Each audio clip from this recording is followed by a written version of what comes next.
ஜொஹூரில் குடியுரிமை விண்ணப்ப திட்டத்தை மேற்கொள்வதில் எந்தவொரு தவறும் கிடையாது என பினாங்கு மாநிலத்தின் முன்னாள் துணை முதலமைச்சரும் உரிமை கட்சியின் தலைவருமான பேராசிரியர் டாக்டர் ராமசாமி தெரிவித்திருக்கிறார்.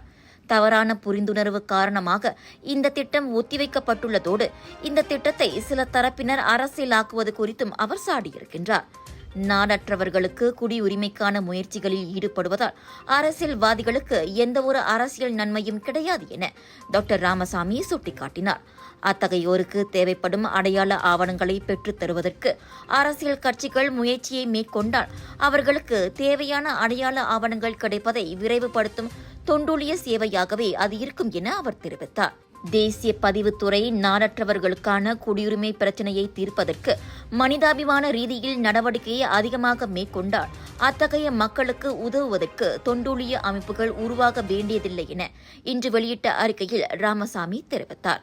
ஜூன் 30 நடைபெற வேண்டிய அந்த நிகழ்ச்சி அதன் ஏற்பாடு தொடர்பாக சமூக வலைதளத்தில் வெளியான போஸ்டரினால் தவறான புரிந்துணர்வு ஏற்பட்டதால் ஒத்திவைக்கப்பட்டதாக டிஏபியின் ஸ்டோலாங் சட்டமன்ற உறுப்பினர் சென்கா எங் தெரிவித்திருந்தார். குடியுரிமைக்கான ஆவணங்களை கொண்டிருக்காதது அல்லது பெற்றோர்களின் அலட்சியம் காரணமாக பிறப்பு பத்திரம் இல்லாதது போன்ற காரணங்களை நாடற்ற பிரஜைகள் பிரச்சினைகளை எதிர்நோக்குவதாக அத்தகையோருக்கு உதவ முன்வந்ததை சேகா இங் தற்காத்து பேசினார்.